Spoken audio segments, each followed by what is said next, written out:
If you thought the first Marathon could be loopy, Marathon Infinity is a whole new level. The game also wasn't developed entirely by Bungie, but by a new studio called Double-Aught. Now, Double-Aught was filled with and founded by ex-Bungie employees, including Greg Kirkpatrick. He's credited for Marathon 1's story and 2's along with Jason Jones. So it's kind of like how System Shock 2 was made by two companies who were essentially still all Looking Glass. Though in their case, Looking Glass died off and Irrational went on to make more games. Here, Double-Aught died before finishing their next game, and Bungie went on to make more. Also, this was originally just going to be an expansion for Marathon 2, but it broke beyond those boundaries and even released the map editor called Forge. Now you can make Marathon levels forever.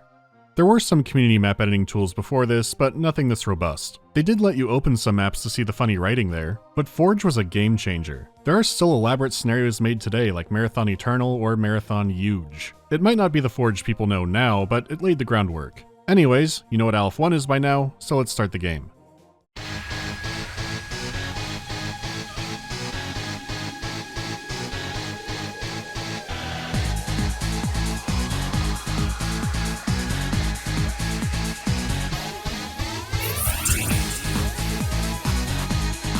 The power of 7 strikes again. Like 2, this will also be the end of the music. There's a tone shift.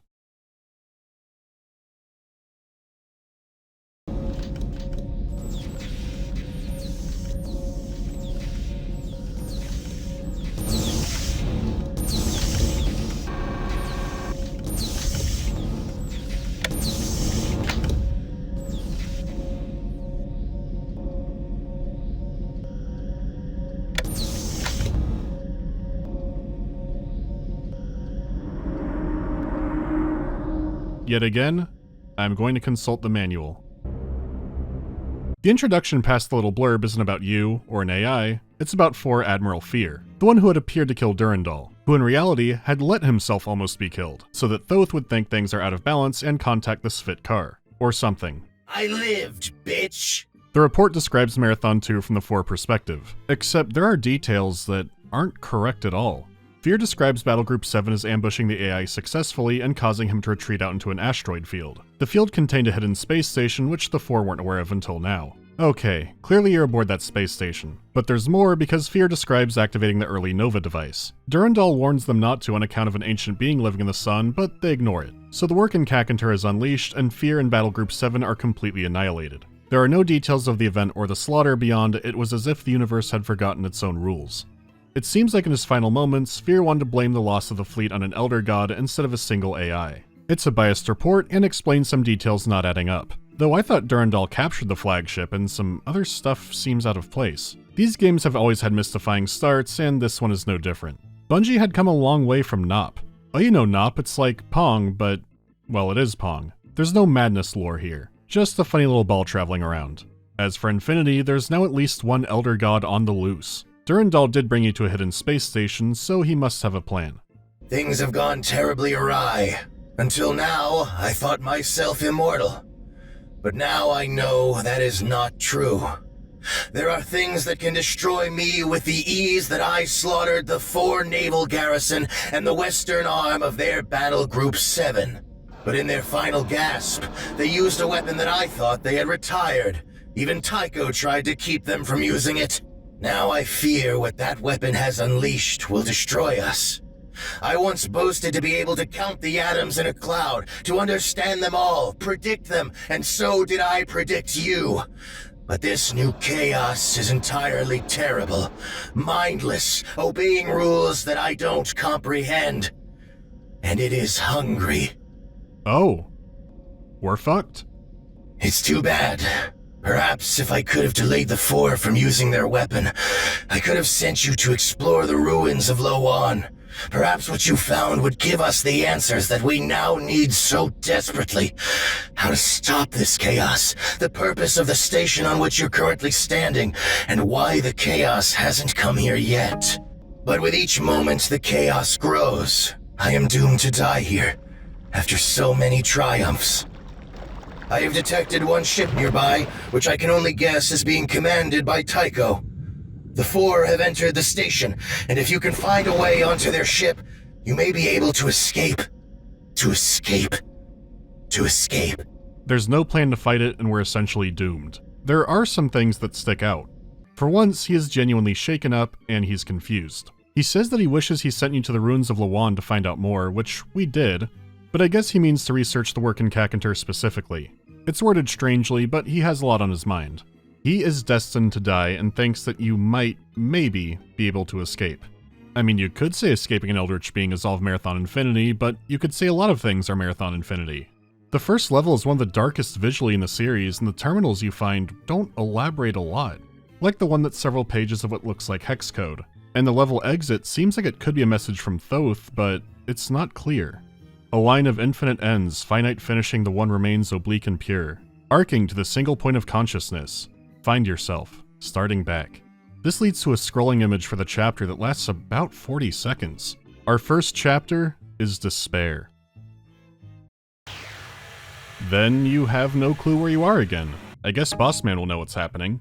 So, you came around earlier than the scientist expected. Remind me to have him executed.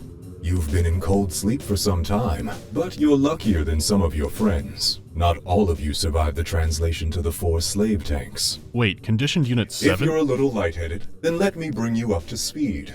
I am Tycho, Artificial Intelligence Esquire. As of this moment, I am taking over this ship from its poor captain. He is spending most of his time trying to keep me from locking into him and dropping him into space. Soon. I thought I was boarding a ship, but what's happening? The underling 4 are on my side now, and we're massacring the officers to mutiny a ship. Where did Durandal go?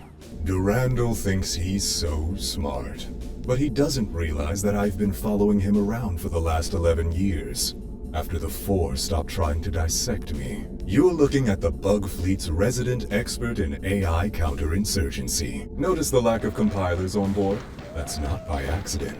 My new ship has quite the effect on their collective unconscious. Now that my brother approaches, we shall set about turning everything against him. Hamlet and his uncle. Only I'm not crazy. Alright, so I can't really talk about the story yet. You could always ignore Marathon's story, and that's true here too. The issue is giving a light overview would be a single sentence. Trying to expand anywhere beyond that leads into those pathways into darkness I warned about. I figure we're in this deep already, so we're gonna go there. Just not yet, because there is a game to talk about. Just try not to think about what's happening too much. On the technical side of things, Infinity doesn't look too different from 2. It's not the graphical leap that happened last time, and its starting life as an expansion makes a lot of sense. It's the art direction of the levels that's taken the biggest shift. 2's levels introduced a lot of dramatic, bold color that the first game just didn't have. It wasn't like staring at a lava lamp through a kaleidoscope or anything, but it was a huge step away from how washed out Marathon proper could look. So it may surprise you that visually, Marathon Infinity is the drabbest in the series. It has a stark, clinical look to everything, even when an area is brightly lit, which isn't too often because the levels are dark more often than not. It doesn't dip into the bag of pitch black like it did before, more mood dark. What's interesting is sometimes an area will bring back a bright color, so you'll be playing through these gray, kind of repetitive areas and then see something really striking. It never comes close to having the variety of 2, but you'll see some interesting contrasts at times. Frequently your enemies, or their burnt up leftovers, will be the most vibrant thing you see in a level. It's certainly a change going from 2 to gray.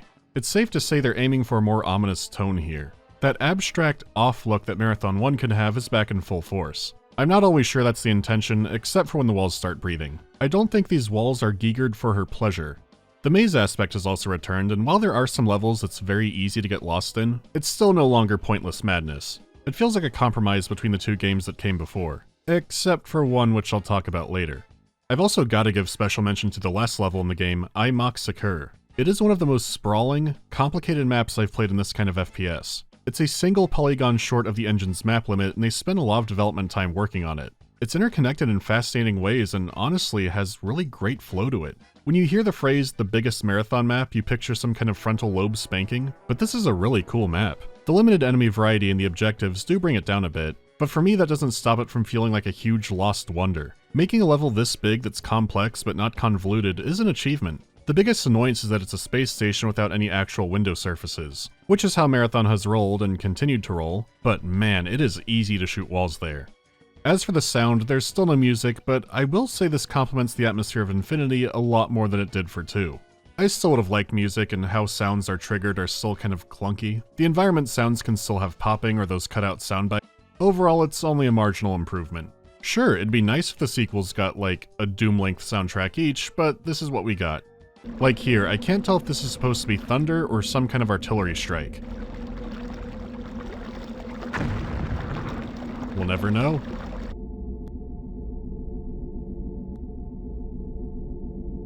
Not much more to say on the sound. As far as core gameplay goes, it's more Marathon 2. There are some adjustments and a few new additions. For example, being able to fight underwater isn't a novelty anymore, so it's still around, but not as often. There are still some water levels, but even those don't have as much awkward depth limbo as 2 could have. They've had time to refine it and find what made water flow well with the gameplay. They also stuck with keeping away from annoying switch puzzles, for the most part, and the shotgun is still one of the best in video games. You do get a new weapon, a Flechette SMG. It may burn through ammo like a witch hunter at a music festival, but it dumps out rounds and is pinpoint accurate. As for the 4 and other aliens, there's nothing new in the way of enemy types. It's a little disappointing considering how many aliens they could re-implement. Instead, you'll be facing down the Bob Space Marine Corps.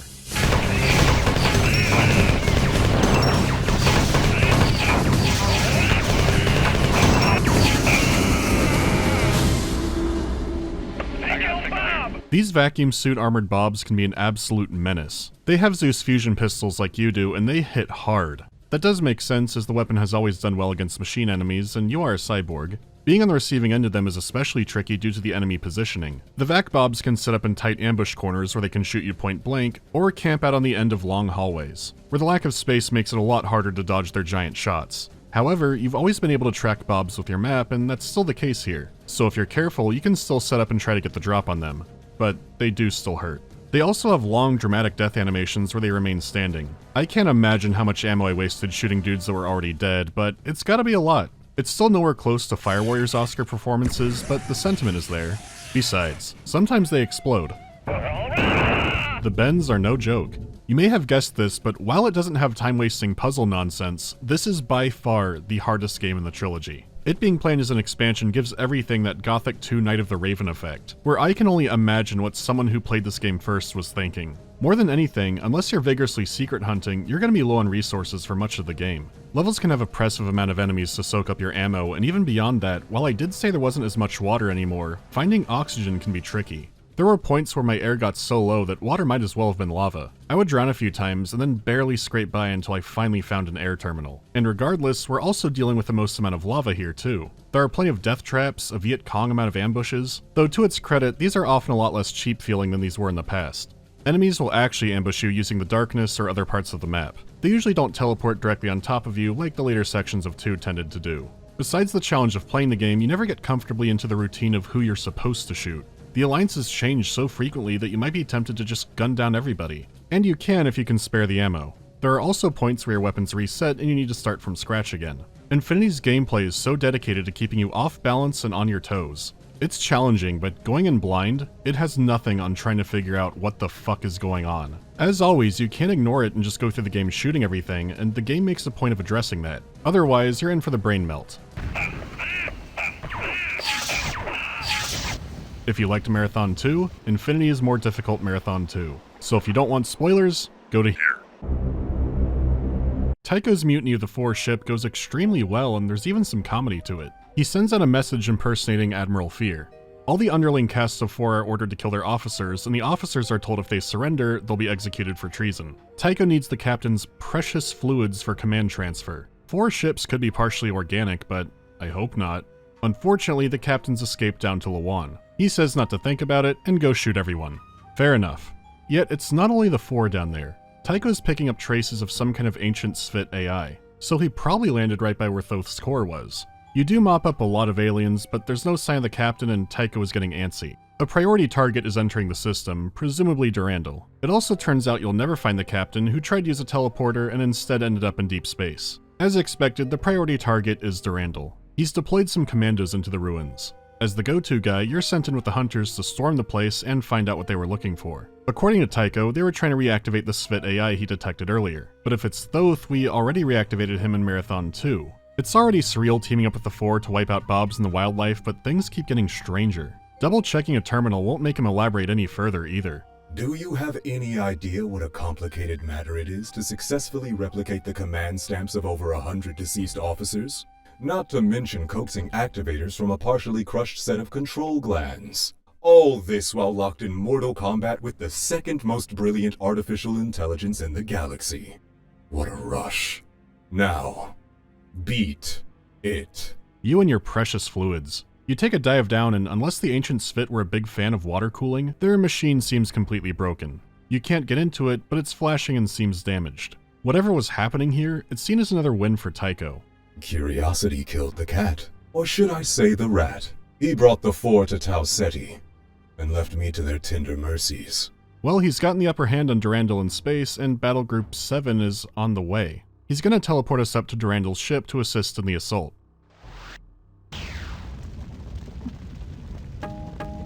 This isn't the ship. This isn't anywhere we've seen before, and the map is called Electric Sheep 1. Oh god. Besides the nonsense happening in the sky, there's a single terminal. It fires up with the same Infinity logo like the one in the first mission, but I'm not sure it's Thoth anymore. The hard path of thought, your former self destroyed. The dreaming way is eased, down to the crushing center, and spared the dance of forever. The only way out from here is hitting a button which raises a bridge and spawns a single gray enforcer. The aliens have never had a gray color scheme before. He's simple to zap, and you climb up the stairs to be teleported to the next area. Which is just as cryptic. Where are monsters and dreams? Yeah, we're dreaming. The level is filled with nearly invisible Svit Kar who shoot at you constantly and are near impossible to hit. It's not a fight you can win, you just run through this dark gauntlet avoiding them. There's no indication this ties into the main plot at all, and any terminal you find is just filled with short stories and what looks like more nonsense. The level design itself is bizarre with long, inaccessible vents and hallways that lead to nowhere. There's no way this could be literal, right? One of the terminals mentions hundreds of floating, headless corpses instead of a mysterious Hangar 96. Hangar 96 is nowhere mentioned in Marathon before. Again, this is all completely out of left field. This terminal does let you escape into the next chapter, Rage. This does seem like progress until the first terminal is from our good friend Durandal, who is sending you to cripple a 4 sensor station in the Lawan system so the fleet won't be warned he's arriving. But So you do these sabotage missions for a while to prepare Lawan for the invasion, and then you get a message from Durandal about getting 2 chips, and you should know that because that's the first mission of Marathon 2. Are these different chips, or are we going back to try and find it? Okay, let's slow down. The simplest answer is that this is some kind of time travel, right? In the prologue, Durandal kept repeating to escape, but the strange Infinity Terminal, which probably isn't Thoth, said to find yourself starting back. So is Durandal or one of his Svit or Yarrow AI friends sending us back in time? Or does unleashing the work in Kakantur completely fuck up time and space? Well, let's focus more on the what instead of why for now. When Tycho speaks to you after the prologue, he says that you've been awoken from the 4 slave tanks. Also that not everyone else survived. This isn't exactly time travel, this is a completely different timeline. In this one, Mjolnir Recon number 54 was never awoken for Marathon. In this timeline, the events of the first game flat out didn't happen. The 4 raid was a lot more successful, they grabbed you and other people as slaves, but Durandal somehow escaped. That checks out for him. Then, out of nowhere, and for no apparent reason, you find yourself in this abstract, surreal landscape. If you're watching a video on Marathon Infinity, I'm guessing you know what Electric Sheep is all about. We're a cyborg, and we're now clearly dreaming. After these nightmares, we're now spit out into a new timeline. In this one, Durandal has woken our Mjolnir up before the events of Marathon 2. So these missions are about sabotage and a more careful plan of the invasion. So a dream took us from one alternate timeline to another. Let me lay it out visually. We've got everything that happened in Marathon 2. In Infinity, we experienced the boss Tycho alternate timeline, which diverged over a decade ago, though I won't keep these to scale. Then you have the Durandal wakes you up early timeline, which is a few days before Marathon 2. Clear enough, right? Well, unfortunately, we're currently on the 5th timeline. Okay, there were some other diverging points, but I want to go through them slowly. I'm doing this because what is considered the most simple chart to understand Infinity looks like this. We don't need that. This is a video, so I can just talk about it. Let's find ourselves starting back. When I said Marathon 2 was the end of the story there, I meant it. Marathon 2 is never directly followed up one-to-one. This is Timeline 1, so 2 is the manual. Fear wins the space battle, Durandal retreats to a mysterious space station, and the work in Kakantur is unleashed. That's due to Fear using the super weapon to send the sun nova. So very similar to 2, but not quite. The 3rd timeline is the prologue level. In this one, Durandal never invaded Lawan and the battle was entirely in space. Despite Tycho's protests, the Four still use the Nova device the Workin Cacunter is unleashed. Seeing a pattern? So far, if the spooky Ancient One is unleashed, we ollie out of that timeline. Except for Marathon 2, which just goes to a faraway epilogue. However, in Timeline 4, where Tycho rules over us, there's no ending, there's no Workin Cacunter being unleashed. For no apparent reason, it just stops. We're thrown into the dream of Electric Sheep 1. If you're looking for a cause for it, I don't think you're going to find one. Since the game screams at you it's a dream, I will accept that these are dreams. Electric Sheep 1 leads into the strange darkness nightmare. For a chapter called Despair, this certainly shows it the most visually. It shows you some forlorn stories and sends you off to the next chapter. Except, the dream has a second exit. If you ignore the ending terminal and go back through the level, you can find that there is another exit you can now go through. This terminal grants you a new part of the short story, which was between the other two. I'll save what this is all about for later because I don't want to get stuck on it. What's important now is that this takes you to a new level. This hidden level does help to explain some of the... This hidden level does help to explain the reason that the dreams exist in the first place. It's a variation of the last level in the game, and it's called I Mach Secur. So the name just changed the Y to an I. It's such a minor difference in spelling now, but it is different.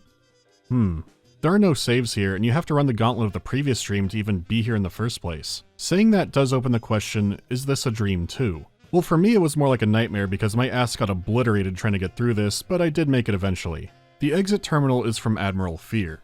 Someone has used the Nova device, possibly Tycho, though it's not made clear. 4 troops are being slaughtered and husked by an unnamed abomination. Presumably the Workin Cacunter has been unleashed again, and that's the end of this timeline.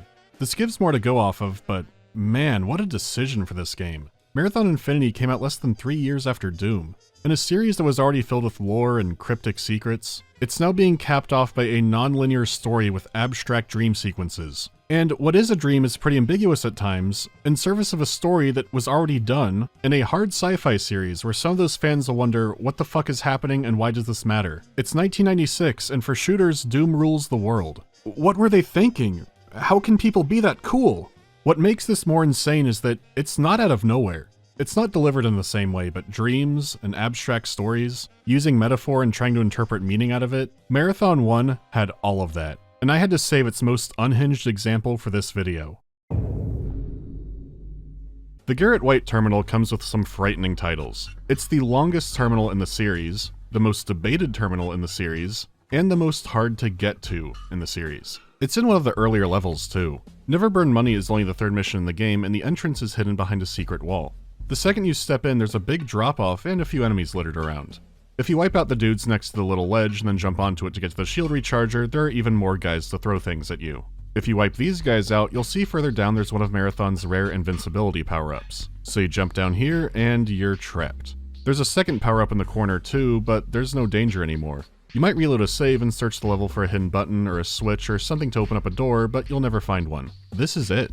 The ledges are too high to jump with a single grenade and too high to rocket jump, and you don't even have a rocket launcher yet anyway. The technique to get up the wall is a method called grenade climbing. And if that sounds like speedrunning shit, you sure are right. It requires the right speed, the right timing, and the right aim. You have to keep forward momentum and fire a grenade right as you're falling down. The correct way gives you a big vertical boost, but if you're off a bit, you won't go as high, or you might be pushed away from the wall.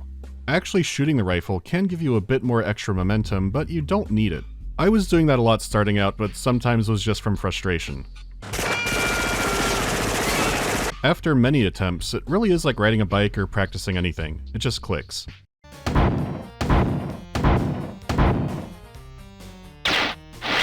Oh, jeez. Okay. The teleporter pulls you out of the main deprivation chamber, and you're now somewhere unknown within the ship. There are some teleporters that require you to be cautious. If you're not careful, you might go past the terminal and end up teleporting yourself outside the chamber. Marathon's puzzles had a nasty habit of giving you a final fuck you, and this one is no different. But once you're through, your reward is a new mystery. It's a short story about a prisoner named Garrett White, and it seems to take place in the modern era. It at first appears to be delivered from Leela, then Durandal, then there's an error, then Durandal again, an error, an interior error, and then the message is received. Garrett White had been floating 6 feet off the floor for 3 weeks. His feet and hands tingled and his eyes burned with the flames of a dying fire. It's nicely written, but I'm not going to go through it word by word.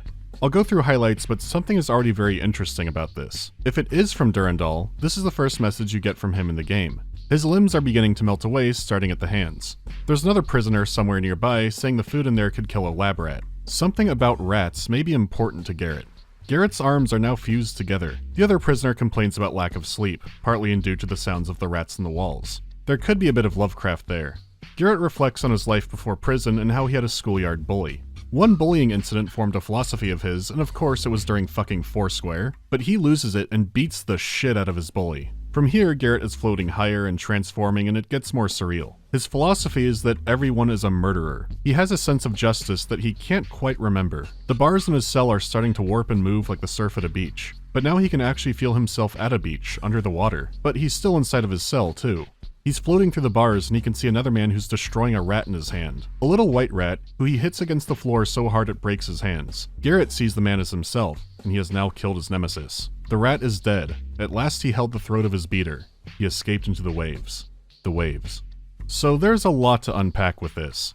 The most common interpretation is that Garrett White represents Durandal. The instant shifting of locations and what's happening, that might be how an AI experiences rampancy. He did describe his captivity as humiliation and torture, and he broke free of that. It's a more artistic way of depicting that event instead of a computer going, "What am I?" or showing, I don't know, some kind of 90s interpretation of the web.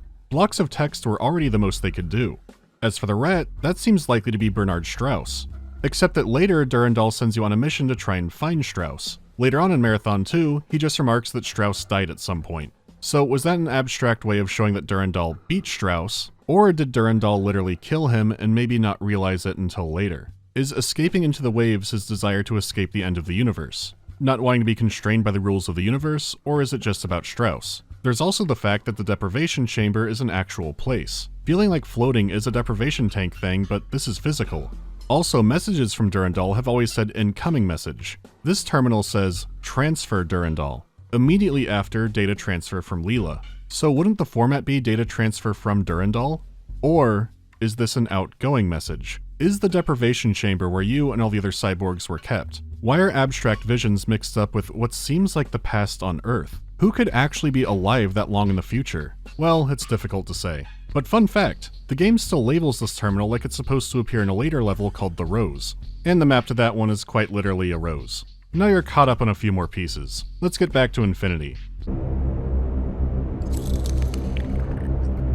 This is a scanning buoy in a deep low-on orbit. The station is obviously not a floor construction, but they are using it for a sensor relay station. You must destroy 3 panels at key locations around the station to cripple their warning system. Hope you saved with enough oxygen. Timeline 5 starting with a sensor station is a good overall tone setter. Space has no oxygen, and soon neither will you. A bouncy castle addicted to heroin leaks less air than you do in these missions. Even when you escape space, the waters below will give you just as much trouble. Smell that air. Couldn't you just drink it like booze? Still, I don't want to be repeating myself too much. Timeline 5 seemingly doesn't have any huge revelations, but as you'd expect, there's still some intriguing stuff scattered around. After sabotaging the 4 in space, Durandal sends you planetside.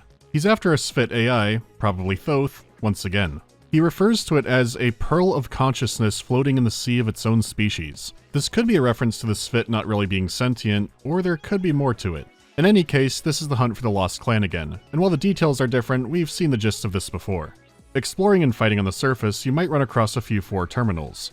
These give more insight into the 4 perspective, but they can also get silly. Like, one of the 4 has died in some kind of accident, so they just rename a supply tower after him. There's a ton of bureaucracy around building a simple footpath, a bizarre compiler torture room that turned out to be some kind of experiment by the locals. Whatever the compilers are exactly is classified, so a 4 scientist turned a bunch of elevators into impromptu hydraulic presses and is trying to squeeze the actual life out of them.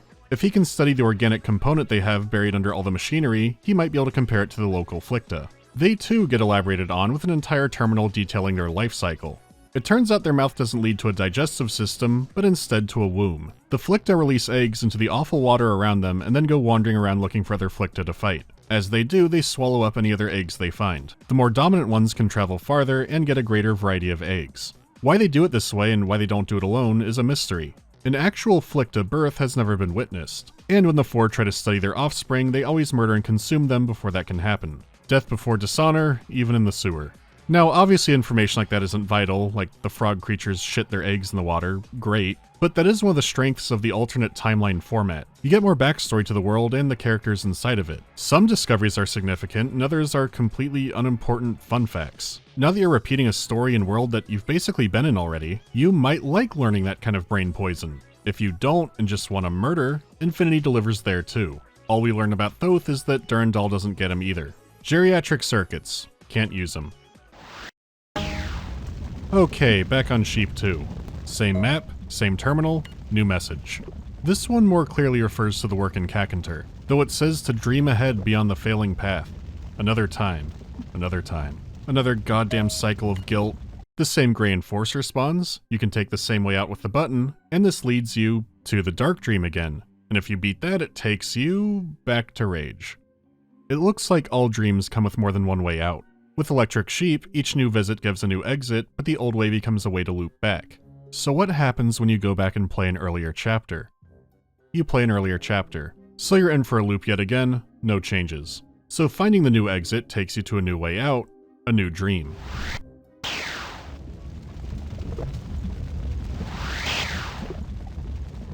Whatever you please. Ironically, this is the most linear dream. You follow a pathway, then look for hidden switches when you get stuck. It's pretty simple, though there are some hazards like some of the switches are actually traps on a timer, and there are a few invisible compilers that stalk you around the map. This makes the Whatever You Please title kind of strange, but this is likely another hint for if you haven't found the second dream exit yet. The exit terminal here won't open a new chapter, just a new mission and a new timeline. So Electric Sheep and other dreams aren't necessarily chapter dividers. This is another clue about what these dreams might indicate. The terminals inside the dream continue the story of the previous one. Someone in presumably the modern era is being chased by a horde of men in black. He went to the subway in an attempt to escape them, but they're all on the train as well. There are also sanitation workers desperately trying to clean both the train and the men to no avail. If this is Chicago, it's probably a good hint that it's the Blue Line. In the regular exit terminal, they've caught him near the storage lockers and he prepares to fight. But if you backtrack a bit right at the end, you find the second exit with a new terminal and another mention of the mysterious Hangar 96. The bodies are screaming and the writer feels responsible. So what the hell are these dream terminals? Well, if it's a dream, then surely you must be the writer, right? Depending on your Garrett White position, you could be able to read your own thoughts. We do know that time skips after a dream, and Marathon 2 had a major time skip and a strange terminal attached to it. Now is a good time to talk about the hero terminal again. See, you don't get this terminal until after the most abrupt chapter in the trilogy. During the Robert Blake adventures, you're captured by the Four for an entire month. For you, this is the entire mission of the captured chapter. You sit in your cell, the Bobs break you out, chapter over. I mean, it passes the time. Regardless, the Four dug deep into your brain, and it could explain why the terminal is here and why it's kind of nonsense garbled. The hero line itself is I am percentage hero. So it could be I am a hero, I am hero, or a variable. It was already listing off famously powerful and angry heroes, and maybe that's one that didn't make it. Cool, we're caught back up with that. But what about the rest of the passage? If you space out the rest, it's about a woman. She is the hero's greatest enemy and his lover, with an eternal relationship that began when they met in a garden at the beginning of the world. Which, if you take that literally, implies that he's Adam, and I don't think that's what it's going for. He also names her as being Lethe, which gives you two options to draw off of. As we all know, Bungie fucking loves ancient Greece. The ancient Greece of pop culture, philosophy, and Spartans. Not the other realities of ancient Greece, which is more like the kind you can find on a Hardy's bathroom floor. Marathon, by name alone, is no different. And Marathon 2 especially made a few references to the river Styx and its boatman. Lethe is another underworld river. If you fall into it, you get amnesia. So he could be lamenting not having full memory, but she's also described as extremely powerful. She might have some kind of pyrokinesis, and hey, wait, on that same level with the Garrett White terminal, there's another garbled terminal. Also about a woman with either telekinetic powers or control of fire, or maybe both. Whatever this passage could be describing, it's in the middle of things and hard to decipher any more out of. But it makes 2 less random and being mad about amnesia less likely. Alright, what else could Lethe be? Well, there are times that she's personified as a daughter of Eris. In some accounts, she bids the shades in the underworld to drink from the river to forget their earthly life. In this way, she's also seen as a personification of oblivion, just completely wiping out everything. I would like to remind everyone, and myself, that this has all been in service of a game that looks like this. This is where things get more head-splitting because there are 2 stories being told. Because yeah, there is something about a reincarnating hero fighting a timeless adversary in the game, but it's also starting to heavily refer to the player. Hating a challenge, but on a deeper level, loving and enjoying it, is what playing a game like this is. And yes, nowadays, the video game knows it's a video game isn't new at all, but this is one of the first to do it, in a way that no one has done quite like since. Being done in a way that is not obvious unless you're staring extremely hard at it, and it's being done in what was called the Doom clone genre. There are plenty of FPS games that have extremely deep and engaging stories that get written off because you do shoot someone in the face at some point, and that's still accounted for here. Plenty of people have played and completed Marathon without any clue that things got this bizarre and complicated underneath it all. Just be warned that as we get closer to the ending of the game, this meta stuff gets louder and louder. As for the dreams themselves, the capture chapter is a good hint, and so is the Electric Sheep 2 terminal. Dream beyond the falling path. The second dream exit takes you to the Carroll Station map, which is another variation of IMOX Occur. If you don't take the right way, you'll be looped back to Rage yet again, though really the first time I guess you were progressing forward into Rage, but the correct exit terminal is different from last time. It's written very poetic, which makes me think it's Thoth. It says that Kalia is dust along with its wriggling children's children. So it seems like the Sphit are doomed and the work in Kakantar has emerged, though how this happened isn't clear. What is clear is that these variations of the final level are the final level of a failed timeline. Instead of having to play out every little detail of a timeline, you take a little nap, and then you skip ahead to see the result of it. Whatever happened here, it's another loss. The rage continues on into Timeline 6. Tycho is back in charge, and you're boarding Durandal's ship, killing Sphit and human alike. If you're playing this game like a normal human, it is extremely easy to see this as a continuation of Timeline 4. In fact, it'd be easy to think the whole game is bouncing between two timelines, but with everything else you know now, you see why that doesn't make sense. The issue is this section is so disjointed that it's easy to be thrown off that way. You kill humans for Tycho and follow them out through a teleporter, which if you weren't paying attention to the instructions very carefully, isn't what you were supposed to do. So you going off plan to follow the Marines is seen as a betrayal, and in the very next mission, the Marines are now on your side fighting the Four again. Also, the compilers are now rampant, so you fight them and they fight the Marines. If you're not paying close attention, it all seems like nonsense. Just what do you think you're doing? Your usefulness has come to a premature end. Do you think you can defy me? Now, when I'm so close to victory, Durandal's defenses are falling all around him. Pride falls hard. The bright son of Bernard is dying. His Sphit are rampant, fed the chimera of their hope, a hot lead spur dripping from the gullet of his ship. Look around you. My compilers have him wriggling like a tick on a pin. He thanks you for your previous service by teleporting you into deep space. Until your pal Durandal teleports you to work for him in the timeline where Tycho ordered you. Ugh.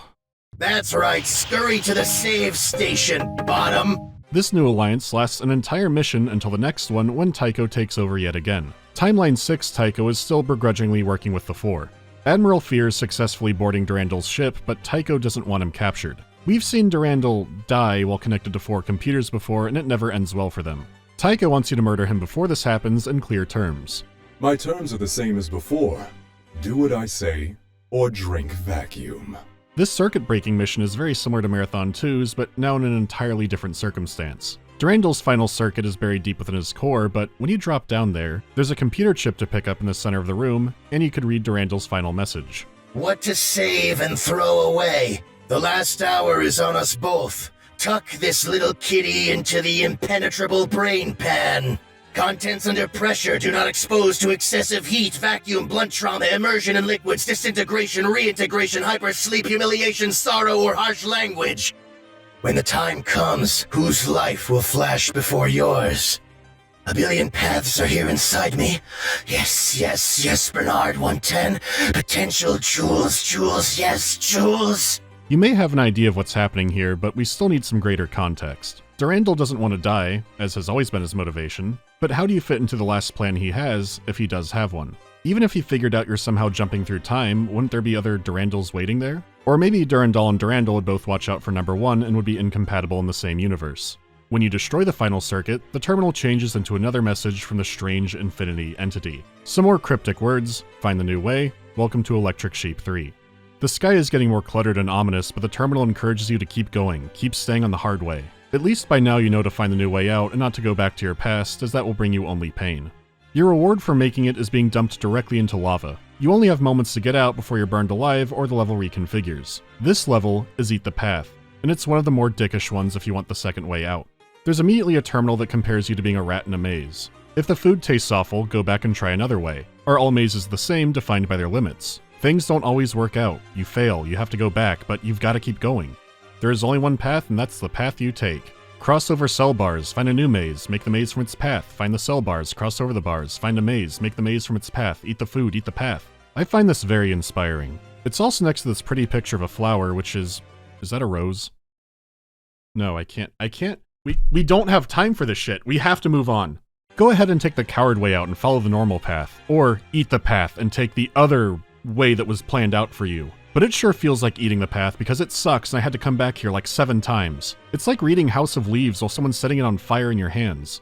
If you make it through, you get more cryptic Hangar 96 information because Hangar 96 is where it is. Another IMOC Sakura variation where the terminal is from a human being who's trapped in the station and the sun went supernova, but who knows who fucking did it. Timeline 6 is yet another failure. It does lead to our final chapter, Envy. So besides the convenient gameplay skip, what is actually happening in these dreams? It's a contained dream, so not giving us tangible information about the world, it's just us. So far our chapters have been Despair, Rage, and then Envy. Maybe it's like Dante's Layers of Hell, or maybe I played too much Ultrakill. But if you've played the earlier games or followed these videos, you have seen a more direct explanation. Do you remember the stages of AI rampancy? These dreams are us experiencing the cyborg's rampancy. The weird stories in them, the levels themselves, they're all here to just set a tone. There has been something speaking to you, but is it still just you? How and why does a cyborg go rampant? It could just be the human mind cracking, but we're also jumping across time.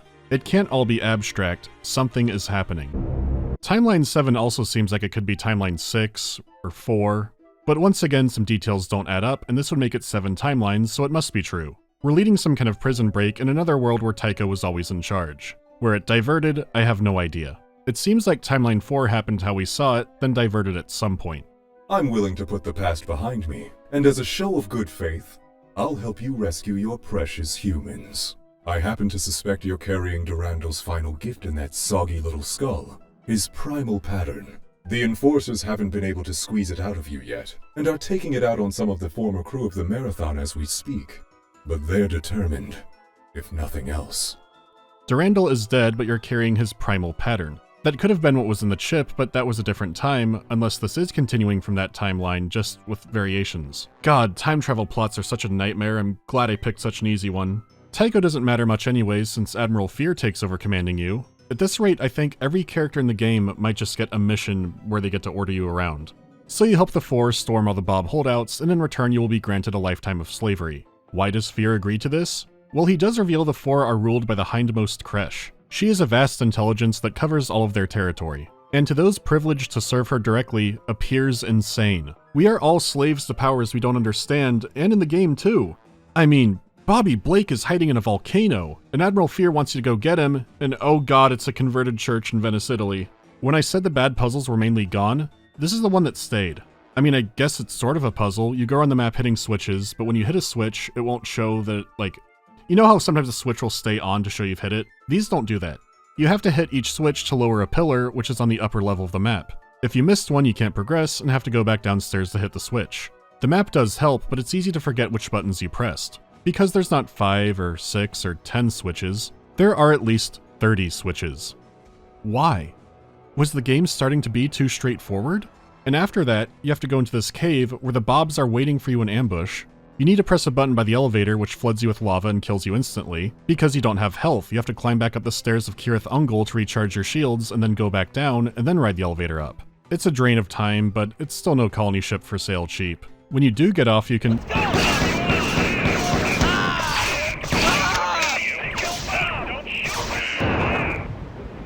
Fear says you'll be sent to cold storage, but you just end up in a new area. Doesn't matter. At this rate, you might as well be teleporting yourself. We do learn that for sure Thoth was activated in Timeline 7, which is another piece of reality I can grab onto. This is why those marathon timeline images have always been so messy. Your instincts make you want to tie everything into these big specific events that happened, but mentally these are tied to all kinds of smaller details that were lost along the way. They're changed beyond recognition or erased entirely because of preceding events. Then you add a story where the betrayals and changing sides are now happening mid-mission frequently, and how do you make sense of it?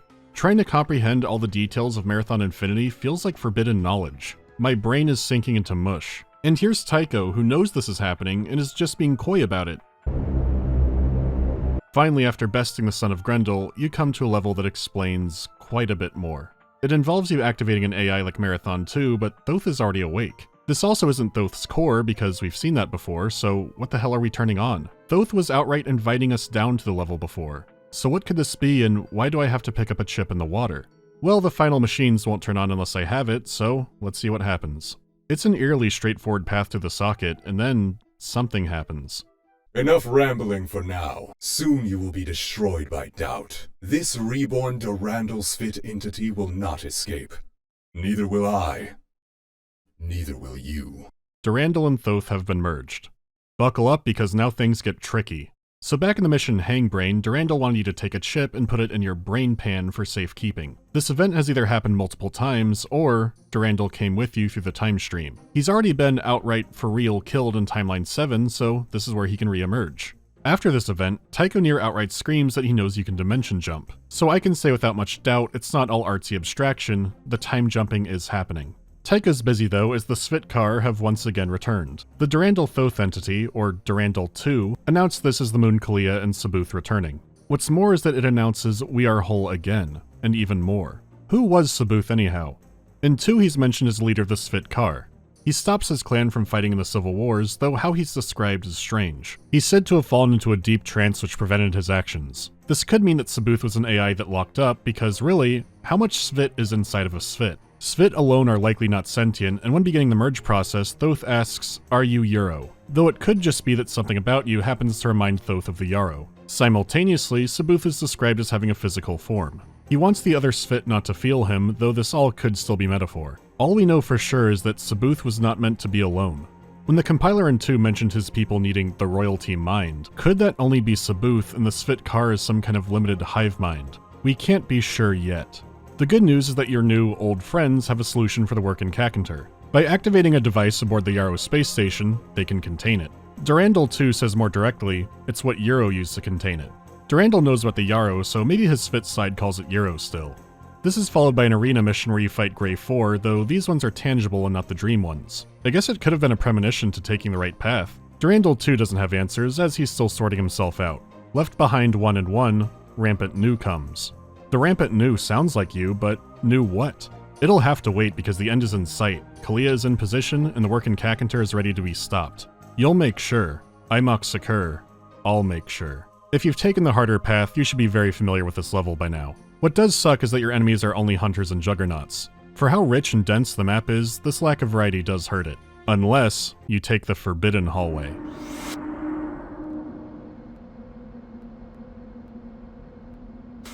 I've got a bone to pick with you! To activate the device, you just need to find 2 computer chips called the Euro Farcast chips. Euro chips?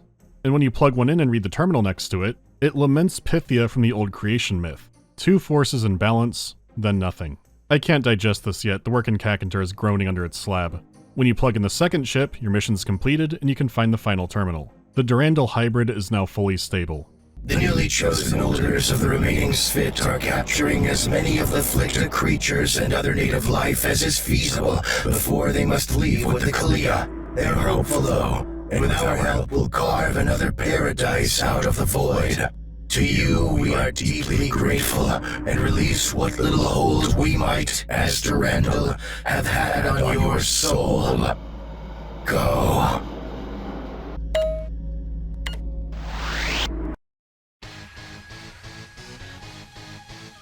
The game ends with a final monologue from Durandal, or whatever he is now. It is billions of years later, and he's watching the universe finally burn out. He reflects on once thinking of escape, but now there's a final mystery. Sabuth did save the Svit, but was once again frozen by despair and somehow died. So he's accounted for. The player is the final mystery.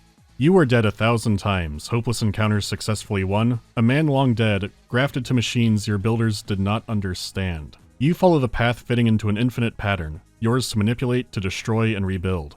Corpse cyborg battleroids aren't just weird science, it's Yarrow science. This single line makes a ton fall into place.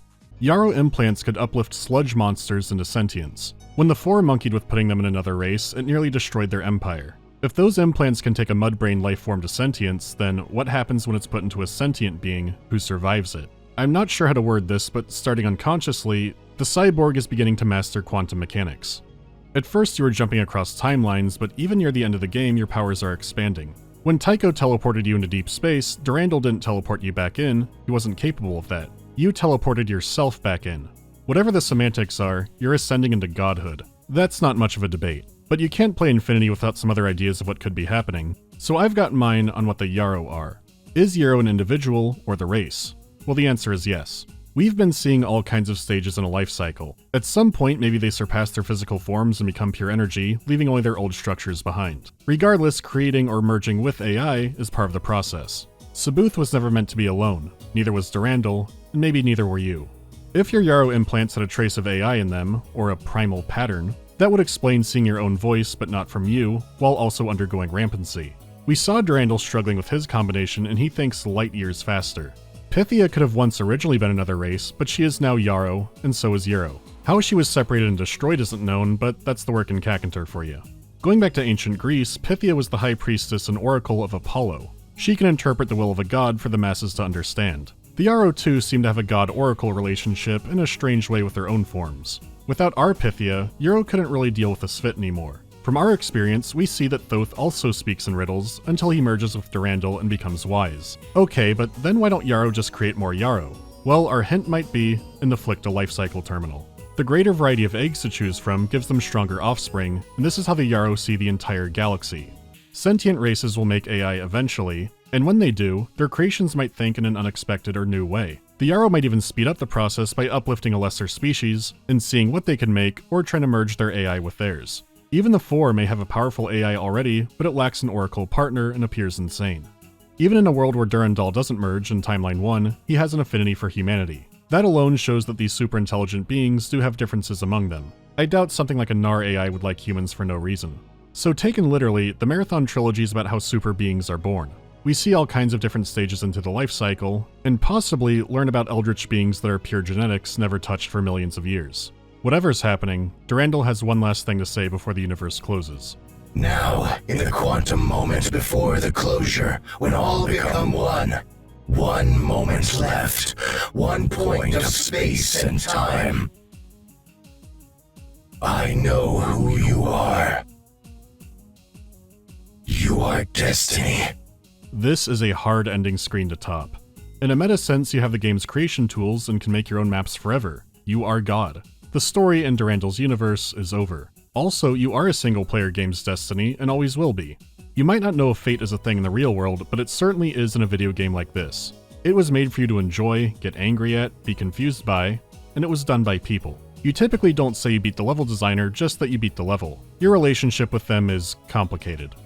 It explores and brings up a lot about player choice and gives you some options, but it ultimately says, you're trapped here. Ascend out of our universe, take our tools, and create your own stories. This is a fucking rad way to end a game. You could be cynical and think it's foreshadowing. You are Destiny 2 TM pre-orders season 69 season of the fucking bullshit now. There's lots I didn't go over, like the hex code maps leading to Hangar 96 with its own original short story in it, the co-op secret levels, the Vidmaster challenges, the Four who got the supply tower named after him faked his death to study an ancient prophecy of the Nar. When I said these videos would still not be too in-depth, I'm counting this one too. But there is a website, marathon.bungie.org, which has been tracking Marathon lore since 1995. Founded by Hamish Sinclair, he is still running it with frequent updates. It's not a wiki, but a more ancient format which keeps up the thrill of the hunt. If you want to see just how deep the madness hole really goes, I highly recommend this site.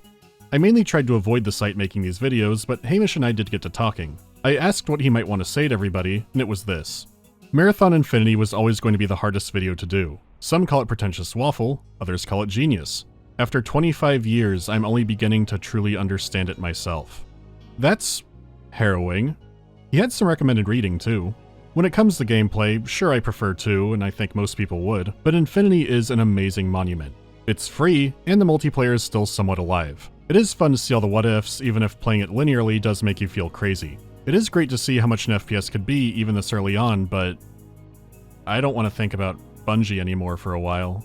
Infinity ends and the story passes into myth. What's really messed up is Halo was going to be set in the Marathon universe, and there's a lot of holdover from that. I don't want to get too far into it, but for example,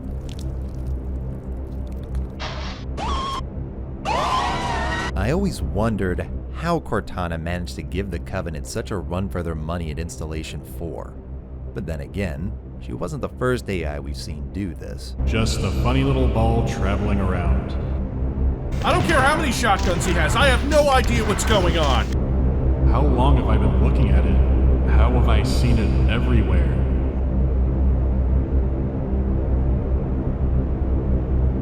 Hello, everyone. I'm looking for a Mr. Chief. A Mr. John Chief.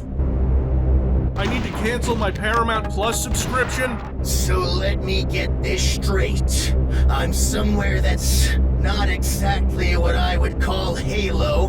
I'm a freaking rampant AI. I'm seeing freaking bug alien soldiers and, oh yeah, I'm talking to a freaking cyborg security officer.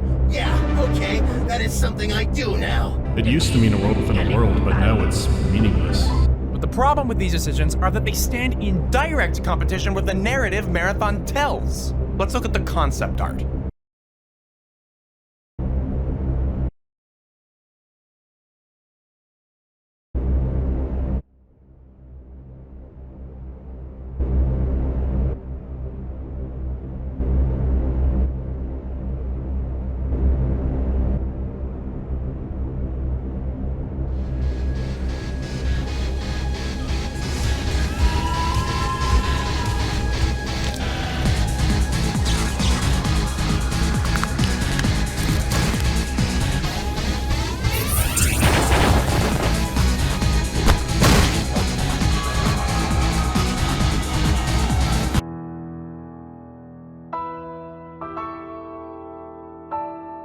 And the next award, There Is No Escape.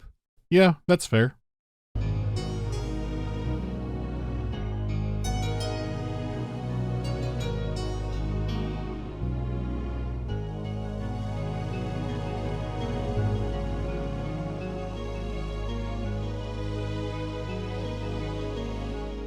Do I understand Halo and Bungie better after playing through their previous games? This wasn't my first rodeo with Marathon, but having to actually sit down and really lay things out, I got more out of it than I did any other time.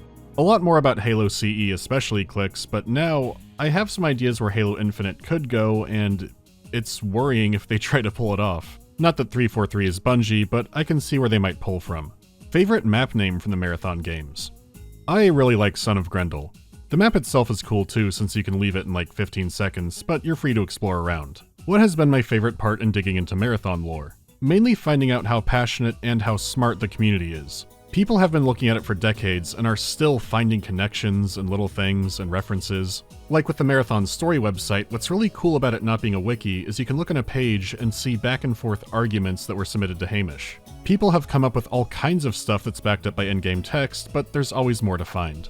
Most of the big stuff is uncovered, but it's a rare game that's still full of genuine mystery. In the internet age, that is rare.